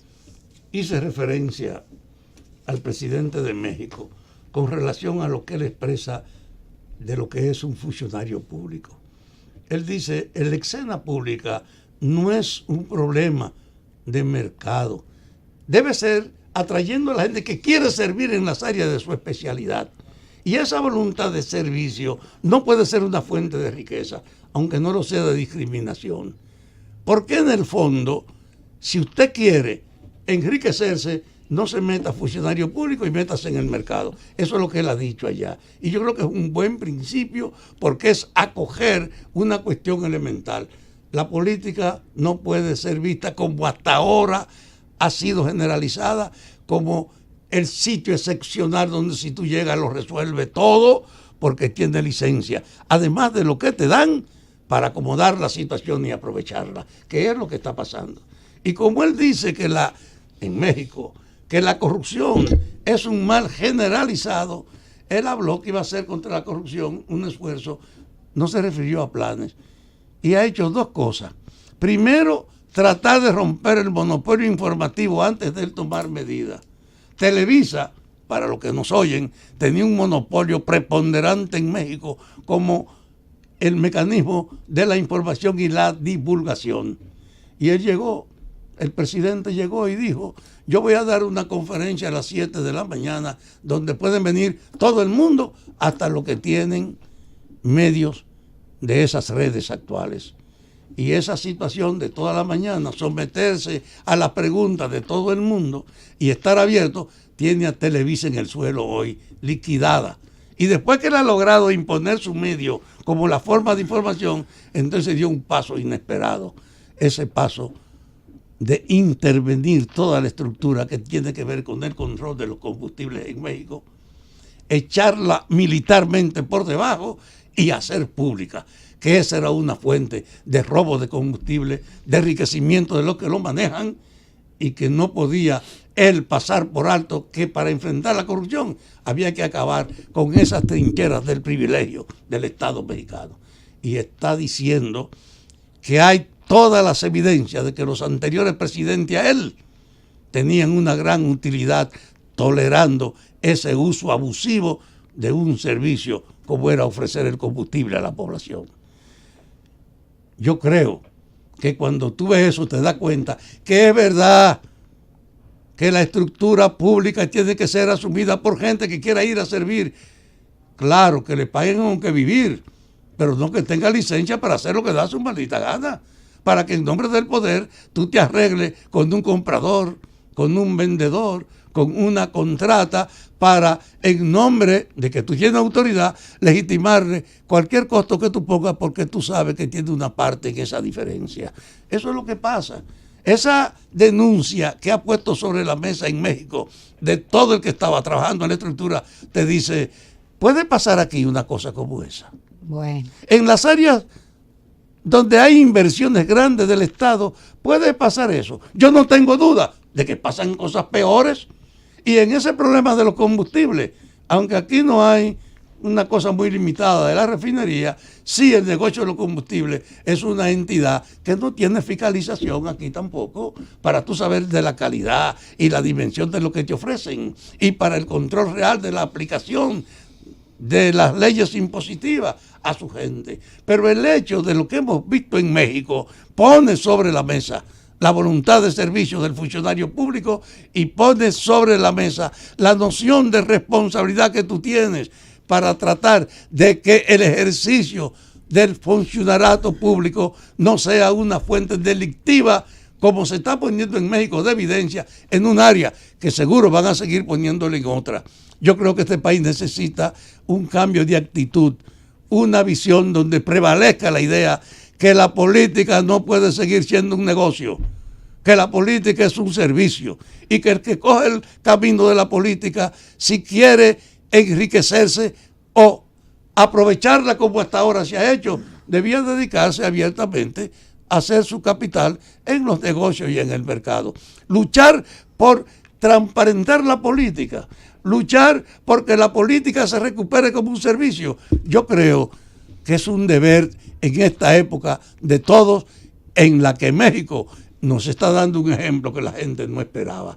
Y no es de que eso es politiquería. Ese es el desafío ético que tenemos todos los que creemos que no podemos ser indiferentes a cómo se maneja la política, a cómo se hace la política aquí. Yo creo, pues, que la lucha contra la corrupción pasa también por definir cuál es el valor de un funcionario público. Y no solo lo que recibe, nadie quiere que él pase trabajo, pero que usted no puede negociar con sus funciones. Y aquí la gente sabe que es difícil que una gente en su cargo no la aproveche a su conveniencia. Por eso yo llamo a los dominicanos que nos están oyendo a que vean lo que pasa en México, porque eso nos hace pensar que aquí necesitamos efectivamente una posición como esa que López Obrador ha comenzado a plantear. Y como ahora hay cambio en América Latina, y tú ves a Bolsonaro en Brasil con una visión tan rudimentaria y única que un gobernador ha dicho que van a fusilar a todos los delincuentes que estén vinculados a una actividad no sujeta a la ley. Por ejemplo, con el tema que estábamos hablando de que lo que devenga un juez en República Dominicana de la Suprema Corte de Justicia, Yulisa, Esteban, dicen que sí, que esa gente se sacrifica mucho, que estudia mucho. Y un policía no se sacrifica mucho en su área. Pero hablemos de la diferencia. Debería ganar más. Yo pero creo, no se justifica el que gana menos con el otro porque ambos pudieron haber elegido. Sí, pero lo importante de eso es no puede ganar lo mismo, va a ganar lo mismo. No van a ganar lo mismo, pero que sea decente para todos. Pero hagamos el análisis. Por eso debemos abogar, porque no criticar a los que ganan mucho, sino abogar porque ganen más los que ganan poco. Sí hay que criticar a los que ganan mucho. ¿Cuánto gana el jefe del Banco Central? Está bien, tiene que ganar eso. 2 billones de pesos mensuales. Sin embargo, ¿sabe lo que pasa con el Banco Central? ¿Usted sabe lo que pasa con el Banco Central? Que una mala decisión de un gobernador del Banco Central puede acabar con la economía del país. La pregunta si no, pregúntenle al gobernador, a quienes gobernaban el Banco Central, que dejaron de deslizar la tasa de cambio en el año 2002 y la tasa de cambio entonces se desbordó. La pregunta es esta. ¿Puede ser el poder político una fuente de privilegios? No debería ser. Perdón, no debería ser. Jamás. Entonces, a todo el mundo hay que pagar con que tenga un nivel de vida y darle servicio. Exacto. Aquí hay un déficit doble. Primero, en la alta distribución de la riqueza en un círculo del poder, en la tolerancia que se tiene para que esa gente haga lo que le dé la gana para aumentar sus ingresos y en el desprecio que hay a la gente de abajo con los precios. No es verdad que un cabo de la policía con 9,000 pesos que le entregan limpio puede ni siquiera casarse. Que quizás no ha leído un libro, pero se sacrifica bastante. Tiene que ganar más el cabo de la policía. Yo estoy diciendo, pero no hay que comparar hacer los salarios. Un reajuste general en la administración pública que tiene que comenzar por definir los procedimientos que no permitan las cosas vergonzosas que nosotros vemos, para que ahí vayan la gente con capacidad, con voluntad de servir, que reciban un salario adecuado a sus funciones, pero que no estemos presenciando. Pero el gobernador del Banco Central de aquí gana casi lo mismo que el presidente de los Estados Unidos. Eso es posible. Y duplica lo del jefe del Tesoro en Estados Unidos. Eso es un abuso. Con relación a López Obrador. Casi lo que gana el presidente de la potencia del mundo. Con relación a López Obrador. Deje de decir eso, Esteban. Lo cierto es que nosotros estamos hablando de cosas diferentes. El hecho de que una persona que estudia por 14 años hace varias especialidades y utiliza de la manera correcta el escalafón para competir por posiciones como esta. No me estoy refiriendo a lo que llegan ahí por favores políticos, ojo, porque ese no puede ser la media y ese no puede ser el objetivo ni el parámetro. No puede ser la línea. No, esa no puede ser la línea, jamás. Pero tampoco puede ser esa la línea en los casos de las posiciones de mayor jerarquía del gobierno completo, porque ahí todo el mundo sabe que ahí no se llega necesariamente por preparación, ahí se llega por coyuntura política. Pero no puede ser que aquí el ejemplo sea para que la gente entienda que el que gana bien tiene que ganar menos. ¿Por qué? Porque lo que República Dominicana necesita es precisamente una escala salarial adecuada, no solamente para los que trabajan en los poderes públicos, sino para todo el mundo. Aquí los bomberos, los policías, los médicos, las enfermeras, todos deberían tener un rango salarial adecuado. Y no solo eso, este país se ha acostumbrado a que el que trabaja en el sector público es un perro y no tiene acceso, o un vago o una botella. Sí. Es que hay mucho. Sí, pero los responsables de eso han sido las mismas autoridades que introducen en esa nómina un reguero de gente que verdaderamente no hacen nada y le pagan lo mismo que le pagan a los que sí trabajan, a los que sí estudiaron 10, 15 años, y eso hay que liquidarlo, estoy totalmente de acuerdo. Ahora, lo que nosotros no podemos es volarle la cabeza, psiquitrillar a las posiciones de personas que para llegar ahí tienen que estudiar y sudar mucho esa toga. Pero aquí se viola la ley. Aquí hay gente que gana más que el presidente. Pero esa no puede ser la media. Que busque para el mercado, no el poder. Ahora, ustedes ven cómo llegan los estudiantes nuestros después de que se le da una beca para estudiar en el extranjero. Muchachos preparados que después de una licenciatura se van a una maestría en el extranjero y después regresan a República Dominicana con todas las esperanzas del mundo a comerse el país. dispuestos a que le pongan en sus manos cualquier tipo de reto y ellos con la voluntad firme de cumplirla. ¿Y qué pasa cuando ya tienen 3 meses aquí que no consiguen un trabajo? Ustedes saben lo que piensan esos muchachos, que de qué valió irse a estudiar, que de qué valió quemarse la pestaña, amanecer muchas veces estudiando, no tener comida, no tener con qué pagar esas habitaciones, porque a menos que lo mantengan los padres, los que se van con beca pública son muchachos que pasan mucho trabajo.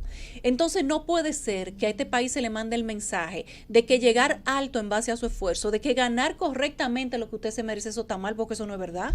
Lo que aquí debe pasar es que los policías ganen lo que deben ganar, para que sea decente ese organismo, para que funcionen de mejor manera y para que ellos participen en menos actos corruptos y para que le cojan menos dinero al narcotráfico y a la delincuencia. Lo mismo en todos los sectores del país. Lo que pasa es que esta sociedad está acostumbrada a la anarquía, está acostumbrada a los gobiernos que vienen simplemente con mensajes populistas y que después de que pasan los primeros 15 días de gobierno empiezan a pasarle la factura al pueblo de los 100 pesos y el picapollo que cogieron y la venta de la cédula. Pero aquí se viola la ley. Se supone que la ley de la administración pública o la ley de salario establece como tope el salario del presidente de la República. Danilo Medina gana 450,000 pesos. Sí, sin embargo, el gobernador del Banco Central, aparte de todos los otros beneficios, gana 1 millón y pico. El gobernador... Esa misma ley establece que los organismos especializados tienen salarios diferentes, porque tienen que estar a nivel competitivo con el mercado en el cual se desenvuelven. El director sobre de López aduana, Obrador, el superintendente de banco. Exactamente. Aquí hay los superintendentes, una larga fila de funcionarios que ganan más que el presidente. Los superintendentes son reguladores, y los superintendentes, como son reguladores, te voy a poner un ejemplo de la superintendencia de electricidad. La superintendencia de electricidad, te voy a poner ese ejemplo, porque la superintendencia de electricidad, para que tú veas lo que maneja ese mercado.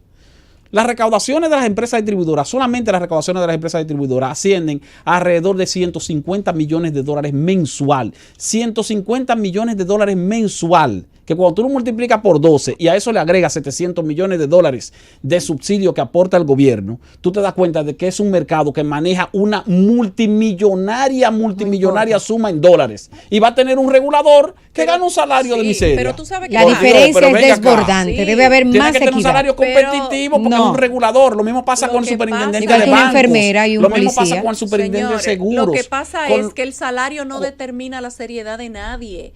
Aquí el que es ladrón es ladrón, sí, el que es corrupto es corrupto. Pero el salario tiene que ser acorde con el mercado, tiene que ser competitivo. Tiene que ser acorde, pero vamos a empezar con otros sectores. El hecho de que ganen mucho no significa que no lo ponen en una función pública de alto nivel y no roben. Y ese es precisamente el ejemplo que ha dañado todo esto. Por eso cuando la gente ve que le dicen que un funcionario va a ganar 1 millón de pesos, la gente se alarma. Se alarman. El de la DGI gana más de 500,000 pesos. Claro, y tú sabes cuánto maneja cada año. Ser medido así, ¿Tú sabes cuánto administra cada año? Además tenemos que pagarle chofer, secretaria, gasto de combustible. Dime una cosa, es un abuso. ¿Cuánto tú crees que debe ganar ¿cuánto tú crees que debe ganar el director de la DGI? El gobierno de la tarde. Son las 4:45, apenas 15 minutos faltan para las 5 de la tarde. Hora muy esperada por muchos, inclusive por muchos de los que ganan mucho o ganan poco, pero simplemente tienen que aguantar 15 minutos más. ¿Tú sabes lo que pasa aquí en que este todo país? llega. En este país pasa que hay personajes del ámbito político de todos los partidos que le aceptan a un gobernante una posición alta, de alta gerencia, están dispuestos a aceptarle a cualquier gobernante una posición de alta gerencia que maneje presupuesto a cambio de que no le den salario. Ah, claro. Pero sin salario, no sin salario. Entonces, sin embargo, hay gente que te dice... Me voy a sacrificar por mi país. Sin embargo, hay gente que el presidente dice, te voy a nombrar en tal sitio. Y le dicen al presidente, antes de entrar, mire, presidente, esa posición que usted me va a nombrar tiene un salario que está muy por debajo de mis capacidades profesionales y de lo que yo sé que voy a hacer ahí. Y lo que hacen es que mejor le reclaman, asígneme un salario más alto porque yo voy a vivir de mi salario. Y hay otro que le dice, mándame para tal sitio y no me debe. Exactamente. Entonces, lo que te quiero decir con eso es que los niveles salariales tienen que ser adaptados a la condición de las posiciones que se ejerzan. Un policía aquí ciertamente gana muy poco dinero. Y un guardia. Pero no se puede hacer una comparación de que mientras este gana mucho, el otro gana poco. Lo que hay que decir es, aquel que gana mucho gana lo justo. Y este gana poco y gana lo injusto y tiene que ganar más. Mira lo que hizo este gobierno, que está mal hecho por este gobierno. A este gobierno se le aprobó una ley de regulación salarial, la que tú mencionaste hace un rato. Excelente. Esa ley establece, mediante un reglamento, primero establece los salarios tope de las instituciones. No pueden ganar más que el presidente. Los funcionarios que tenían salarios por debajo de ese salario tope, automáticamente empezaron a aplicar la ley y se asignaron sus salarios a nivel de 300, por debajo de 450 450.000. Entonces, los ministros de Estado, por ejemplo, que tenían salario por debajo de 250.000, se pusieron 250.000, porque eso es lo que dice la ley. Ahora, hay un reglamento. Pero los que lo tenían alto no se lo bajan. No, pero oye bien, hay un reglamento de esa legislación que establece que el salario mínimo en el sector público no podrá ser menor a 7.500 pesos mensuales, creo. Estoy hablando de memoria porque no lo tengo a mano. Ese reglamento se lo mandan al presidente de la República y el presidente de la República lo engaveta. Porque para ajustar el salario mínimo a todos los empleados del Estado que están por debajo de 7.500 pesos, pero hay bomberos ganando 3.500. Sí, se necesitan. ¿Y porque se lo subieron? Se necesitaría agregarle al presupuesto como 20.000 o 25.000 millones de pesos. Y el gobierno alega que no hay recursos para eso. Eso es una injusticia. Claro que sí. Entonces, aquí, los que tienen salarios bajos por un asunto presupuestario, debería ajustarse el salario, debería cumplirse con esa parte de la ley de regulación salarial que establece un salario mínimo para los empleados del sector público de 7.500. A nivel público. Entonces, lo a injusto, nivel privado hay una injusticia también. Congelándole los salarios a la gente. Entonces, esas injusticias son las que debemos enfrentar, pero no debemos enfrentarlas haciendo referencia a lo que devenga una posición importante de alta jerarquía. Pero eso sí muestra una desigualdad excesiva. Sí, no, pero no excesiva. La desigualdad excesiva está hacia abajo, no está hacia arriba. Está hacia arriba también. No está hacia arriba. Hay como un banco central cobrando un banco más central, el derecho a la gloria. Un banco central tiene más un que el ingreso encargado del Tesoro de los Estados Unidos y casi lo mismo que el presidente de los Estados Unidos. Bueno, entonces usted pudiera decir que debería ganar menos. Ahora, yo lo que sí le digo, los superintendentes, los reguladores, los que manejan instituciones que tienen que ver y es el salario bruto, señores, porque los con beneficios, la regulación de entidades privadas en el proceso de regulación de la operatividad del Estado con relación al sector privado, tienen que tener salarios competitivos. Miren, permítanme porfa mandarle un saludo a los amigos de Z Digital. Están ahí en el chat interactuando con los debates que tenemos aquí en cabina. Un saludo para todos ellos. Para nosotros siempre es un placer que estén fieles a través de Z Digital, nuestro canal de YouTube. Las críticas para nosotros son constructivas, no nos ofendemos, tienen todo el derecho. También los halagos los recibimos con mucho cariño. Es la democracia que critica. Eso es la democracia. Pueden expresarse sin ofender, señores. Hay que ser respetuosos. Aquí estamos para informar y a veces las informaciones no necesariamente son lo que todos los oyentes quieren oír, pero es información. Bueno, cada quien opina de acuerdo a la conciencia y al conocimiento que tiene. Yo no hablo aquí para que le guste a nadie. Si a usted le gusta, qué bien, pero si no le gusta, también qué bien.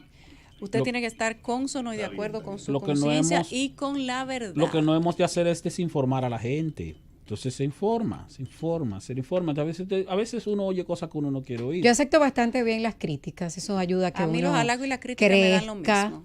Que uno también se revise. No siempre hay que verlo de forma negativa. Exacto, el mismo valor. Para mí también ambos y las críticas me influyen de forma positiva. Tienen el mismo valor. Lo mismo. Si a usted le gustó, bueno, qué bueno. Si no le gustó, bueno, lo lamento, pero eso también es democracia. Que a usted no le guste lo que yo diga, por supuesto. Yo le reconozco el derecho de disentir de lo que yo digo. Mucha referencia. Porque nadie tiene la verdad absoluta. De una forma u otra, algunos de los que estamos aquí hemos podido estar en el presente o en el pasado trabajando o en alguna institución del Estado o con gente que ha estado trabajando en instituciones del Estado. En el Estado, ciertamente, hay nóminas sobreabultadas. Eso lo hemos dicho muchísimas veces. Botellones. En un Estado que tiene 700.000 empleados, en sentido general, pues hay empleados de más.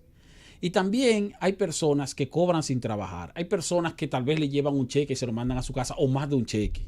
Pero también hay una cantidad impresionante de personas que trabajan en las instituciones del Estado, que dejan el forro. Pero es que si no fuera así, este Estado estuviera colapsado. No, en todos los estados. Si la gente no trabajara, estados. Ahora, estaríamos colapsados. Ahora, yo lo que te hago referencia es que a veces Un saludo a Peter Rosario, que está ya trabajando con sus audífonos puestos abajo del equipo de su trabajo de electricidad que hace desde Nueva York. Que sectores, saludos y abrazos.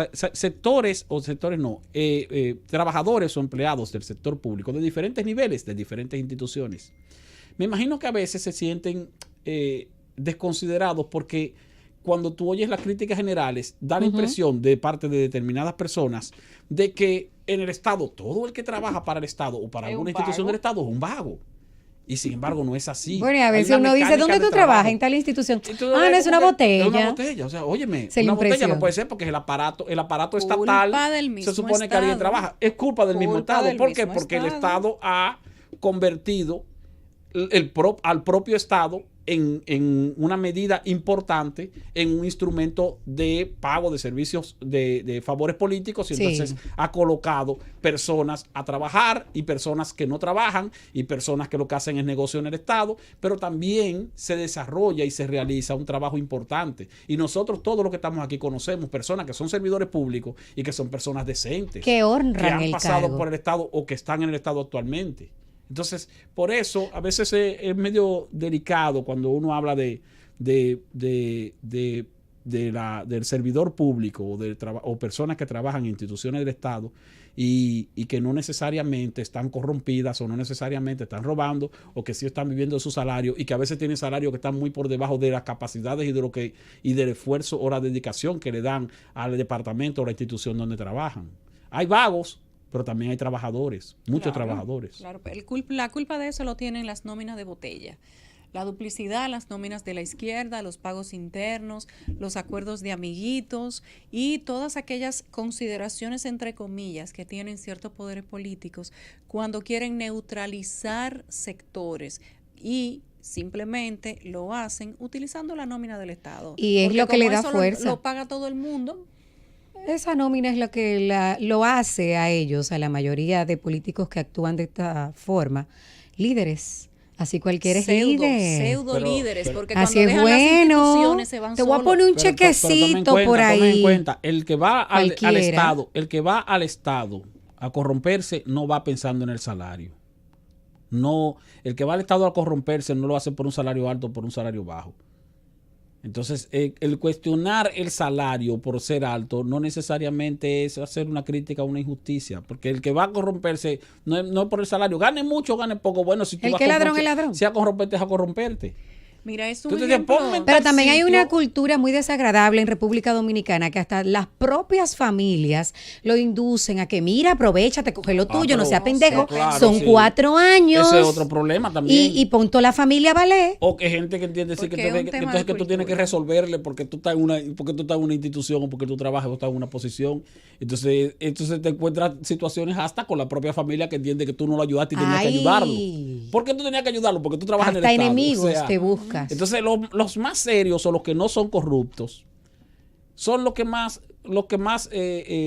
sufren, porque entonces no solo no salen enriquecidos, sino que aparte de eso tal vez salen criticados por personas que entendían que él tenía que ayudarlo, aún sin poder ayudarlo. Miren, el día de ayer el precandidato a la presidencia, el señor Amarante Barret, sí, dijo que el presidente Leonel Fernández tenía que tomarse su licencia. Del cargo de la presidencia del partido. Del cargo de la presidencia del partido. Hoy, un diputado le ha enviado un mensaje público al señor Amarante Barret y le ha dicho que por qué él no le pide la licencia al presidente Danilo Medina y por qué no le pide la licencia al presidente del Senado. Hay que decirle al señor Amarante que manos que dan espera, y el que dice lo que no quiere o lo que quiere tiene que oír también lo que no quiere. Pero el presidente Danilo Medina no es precandidato. Algunos creen que muchas inauguraciones que se están dando y todo eso, de que él está en campaña. No, ya. Es que todo el que está en la presidencia, en este país, todo el que está en la presidencia, desde que inicia la gestión presidencial, automáticamente ya es un precandidato. Al otro día, porque de ganar las elecciones, los presidentes lo ponen como precandidato. Todavía no, es que depende. Pero que él diga que va a hablar en marzo. Son electorales y campañas que sí son electorales. Todos los presidentes quieren ser populares, todos los presidentes quieren tener altos grados de aceptación aceptación, aunque con eso no implique que estén marcando una posición electoral. Todos los presidentes al otro día de ganar las elecciones están en campaña, y eso es una máxima de marketing político. Bueno, y las visitas sorpresas pero no son... es precisamente porque aspiren, entonces por eso no se le puede pedir la licencia a un presidente de la República. Bueno, nosotros tenemos que irnos a una pausa, despedimos a nuestra compañera Rosa Encarnación y al Señores, regreso, nos vemos el lunes. así es, continuamos con todo el equipo del Gobierno de la Tarde y nos vamos hasta las 7 de la noche. El Gobierno de la Tarde.